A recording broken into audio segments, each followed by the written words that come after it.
Hello, Texas 4-H. My name is Molly Keck, and I am with the Texas A&M AgriLife Extension Service and the Department of Entomology. I am also one of the authors on the 4-H Entomology Guidelines. These videos were developed to help you better understand what you need to know for the Entomology Identification Contest. Remember, for each specimen, you need to know their common name, what order they're found in,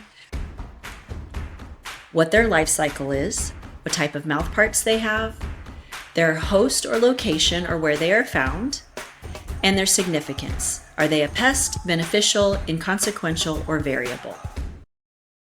In this study video, we are going to continue to be looking at the parametabolous insects and covering these three orders: Phasmatodea, Psocodea, and Thysanoptera. Remember, these are insects that have a gradual metamorphosis. They only have 3 stages: an egg, a nymph, and an adult. Phasmatodea is the first order that we're going to be looking at, and these are the walking sticks. All age groups, juniors, intermediates, and seniors, need to know this insect. There's only one species in this order you need to be aware of, and that's just call them walking sticks. Their host is going to be vegetation or shrubs. They're going to be found on that vegetation and shrub trying to blend in. They have chewing mouth parts, but while they're eating that plant material, they're not eating enough of it to be really considered a pest. And so these are considered inconsequential. They have a gradual or parametabolous life cycle. They're very, very slow moving. And the word Phasmatodea means phantom-like. So if you think of walking sticks as being kind of creepy and slow moving, then it might help you remember Phasmatodea, phantom-like walking sticks. They're very camouflaged to blend in and look just like a stick. Sometimes it's even hard to tell the difference between the head and the hind end. And they can't really move very fast, but one defense mechanism they do have is they can ooze a milky secretion out of their rear end or their body, and they can kind of squirt it at you. And this can burn your skin, but it can certainly burn your eyes if it gets in it. We do have one species that can get as long as 7 inches, and that's the longest insect in the United States. It appears to be longer a lot of times because the legs stick out and the antennae are so long, but it's really an optical illusion, and they're only about 7 inches long.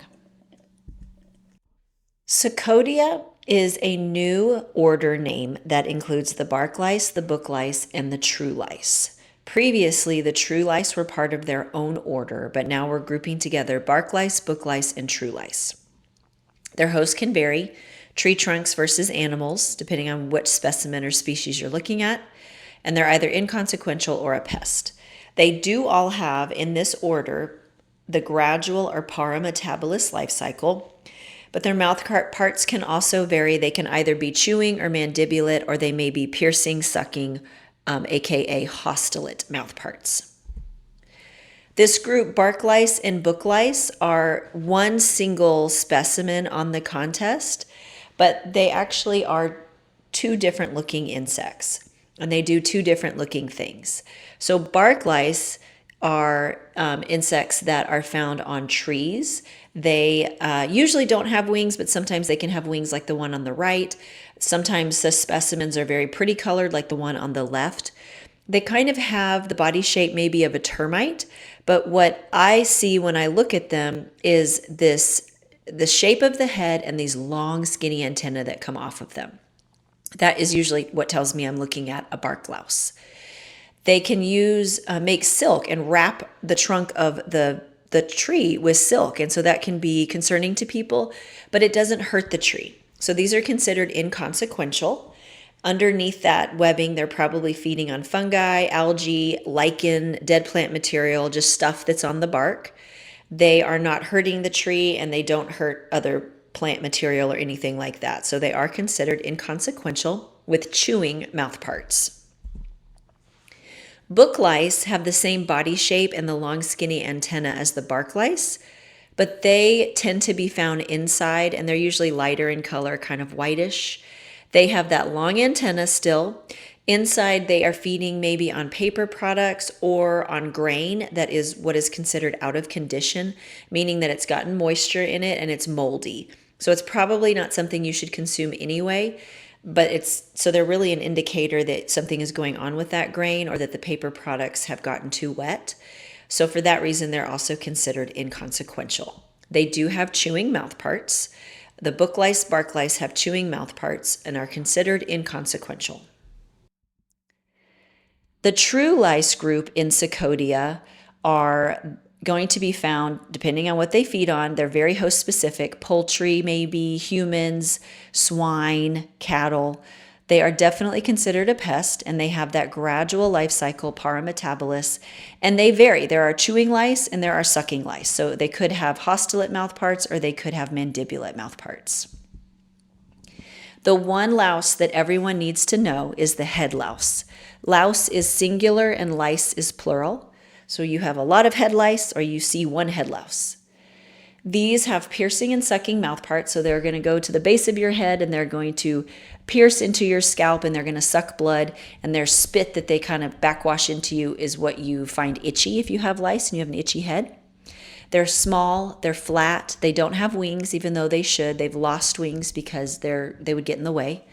They are a parasite, and so parasites are all considered pests.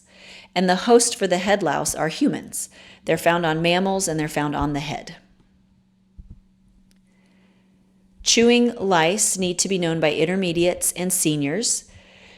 We have grouped chewing lice. It used to be chicken head louse, but we now are just calling all of these chewing lice, and you don't need to differentiate the type of chewing louse. So examples of chewing lice include chicken head louse or chicken body louse. These you can tell have a chewing mouth part or are chewing lice because the head is very wide. It's wider than the thorax. If it's a sucking louse, like the head louse here, the head is very thin. It's thinner than the body. They are still wingless, they're still small, they're still flat-bodied. The host for these is going to be animals. Most chewing lice are feeding on the feathers of birds, or they're feeding on the hair. They're found on the feathers of birds, but they're also chewing on your head, on mammals, or on the skin. So the host for these is just a general term, animals. Intermediates and seniors also need to know the hog louse. This is a sucking louse. It's a very large louse, about 1/4 of an inch long, with big claws to hang on to the hair. The body is thinner than the rest, or the head is thinner than the rest of the body, so that's why I know it has the sucking, piercing, sucking, haustellate mouth parts. And the host for these is going to be swine. Hogs are a type of swine.